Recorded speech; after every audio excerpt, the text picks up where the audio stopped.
Dans cette présentation, nous allons parler des méthodes et des résultats obtenus dans le cadre de l'étude du GIS Avenir Élevage visant à quantifier les flux de matières premières utilisés en alimentation animale en France pour segmenter les flux jusqu'aux filières animales consommatrices.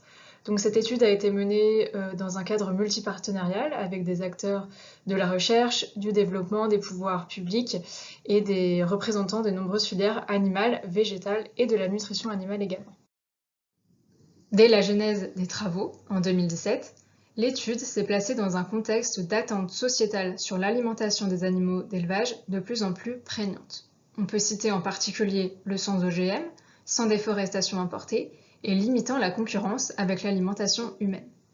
Parallèlement, il y avait un contexte de variabilité accrue des disponibilités en matières premières d'une année à l'autre en fonction des impacts climatiques.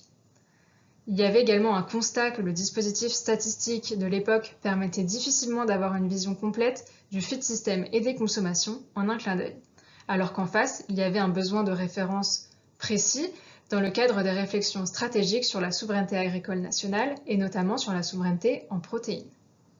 Dans ce contexte, l'objectif de ces travaux a donc été d'actualiser les références, mais également de proposer une méthode qui soit par la suite reproductible pour répondre à la question « Quelle filière animale consomme quoi ?» Pour cela, l'étude a porté sur 17 filières végétales concentrées. On les dénommera ainsi par opposition au fourrage, en intégrant à chaque fois les coproduits qui ont été générés à différentes étapes de transformation de ces végétaux concentrés. L'étude des fourrages a également été faite. Les principales filières d'élevage françaises ont été étudiées dans le cadre de ces travaux, les ruminants, les porcs, les volailles, mais aussi les équins et les lapins. L'année de référence de l'étude a été l'année 2015, pour la simple et bonne raison que c'était l'année où on disposait le plus de statistiques au démarrage des travaux. Afin de pouvoir quantifier les flux, la méthode s'est basée dans un premier temps sur la collecte d'un volume très important de données d'entrée provenant de sources multiples, donc la statistique publique, les sources interprofessionnelles ou de fédérations professionnelles, les douanes, les données également du CERIOPA, des instituts techniques et des données issues de la recherche, des données expertes. Donc l'ensemble de ces données présentait une hétérogénéité et même parfois des incohérences entre elles. Donc la méthode qui a été utilisée est une méthode de réconciliation des données avec optimisation sous contrainte, développée en partenariat avec l'INRIA selon la méthode de Jean-Yves Courton.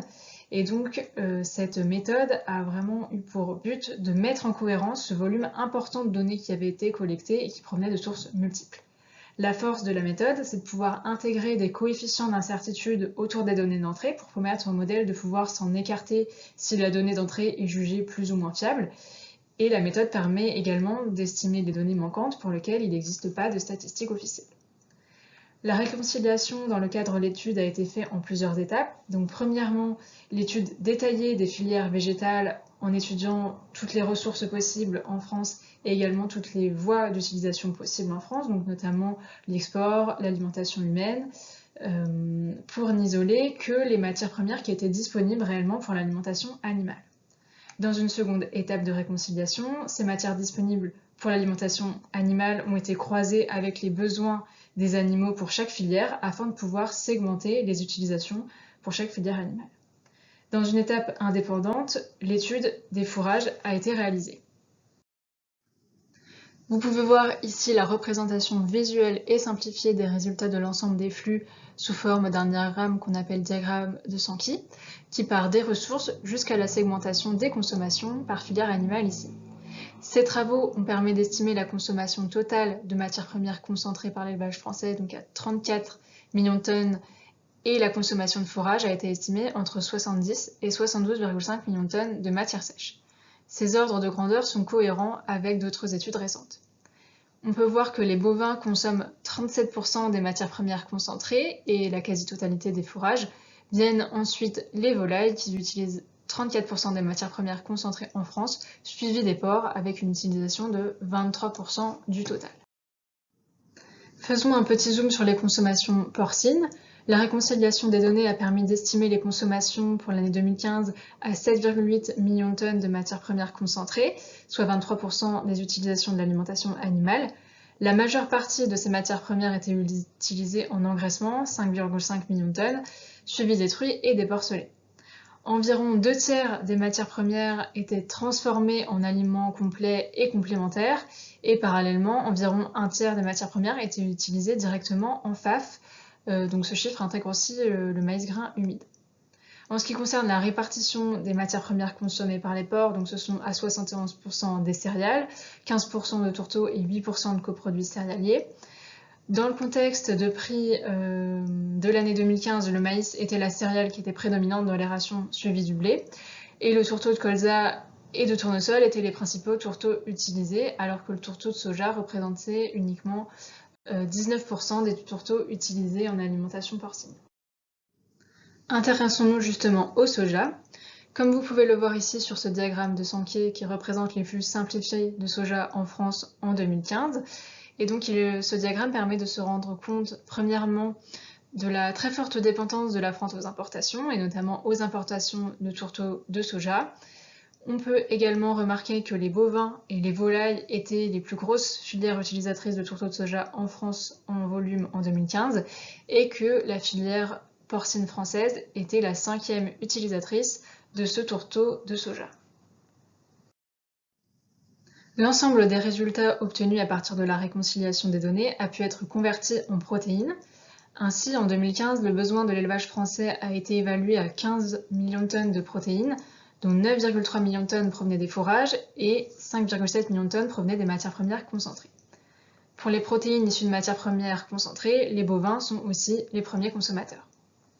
Les résultats permettent de voir que la protéine de soja représente 11% des consommations totales de protéines par l'élevage en France, fourrage inclus. En soustrayant les fourrages, le soja représente 28% des protéines issues de matières premières concentrées. Ces résultats ont permis de donner une nouvelle évaluation de l'autonomie protéique de l'élevage en France. Il existe plusieurs méthodes pour calculer l'autonomie protéique. Dans cette étude, nous avons fait le choix de définir le taux d'autonomie protéique comme le rapport entre les protéines utilisées par l'élevage qui sont d'origine française à comparer avec le besoin total en protéines pour alimenter l'élevage français. En effet, une partie des protéines qui sont produites en France sont utilisées pour l'alimentation humaine ou bien sont exportées. Elles ne sont donc pas disponibles pour l'élevage. C'est pour cela que nous n'avons pas fait le choix de simplement comparer la production de protéines en France d'un côté avec les consommations par l'élevage de l'autre. Ce mode de calcul que nous avons retenu est aussi celui qui est utilisé par la Commission européenne pour calculer l'autonomie protéique à l'échelle de l'élevage européen. Ainsi, toute matière première confondue, c'est-à-dire fourrage et concentré combinés, l'autonomie protéique de la France a été évaluée à 84%. L'autonomie protéique de l'élevage français en matières premières concentrées a été évaluée à 59%. Et enfin, l'autonomie en protéines issues de MRP, matières riches en protéines, c'est-à-dire des matières premières avec un taux de protéines supérieur à 15%, a elle été évaluée à 43%. En conclusion, on peut dire que la méthode de réconciliation des données est efficace pour mettre en cohérence un volume important de données de sources multiples. Cette étude a mis en avant des pistes d'amélioration de la méthode, notamment la nécessité de mieux connaître les matières premières concentrées utilisées dans les rations des herbivores, qui sont aujourd'hui moins détaillées que ce dont on dispose pour les filières monogastriques. La possibilité également de quantifier un peu plus précisément le taux utilisé pour convertir les flux de fourrage en protéines, et également la possibilité de réconcilier les données en une seule étape, ce qui n'a pas été fait dans notre cas en raison de difficultés techniques, pour avoir une meilleure consolidation de l'ensemble des résultats et de l'ensemble du jeu de données. Néanmoins, la force de ces travaux, c'est que les résultats sont partagés par différentes filières, les filières animales, végétales et de la nutrition animale, puisque tout le monde était autour de la table lors de cette étude. Les résultats éclairent les questionnements sur la durabilité de l'alimentation des animaux, notamment les notions de protéines ou de valorisation des coproduits. Et donc ces travaux sont une première pierre pour la pérennisation de l'observatoire qui est actuellement à l'étude par France Agrimaire et les interprofessions afin de pouvoir reproduire ce type de résultats chaque année et avoir donc un suivi pluriannuel des évolutions des flux de matières premières. Je vous remercie beaucoup pour votre attention. En complément des éléments proposés dans le cadre de cette communication pour les JRP, n'hésitez pas à vous rendre sur le site du GIS Avenir Élevage. Vous y trouverez plus de résultats, de graphiques, éléments de synthèse ou rapports complets de l'étude. À très bientôt!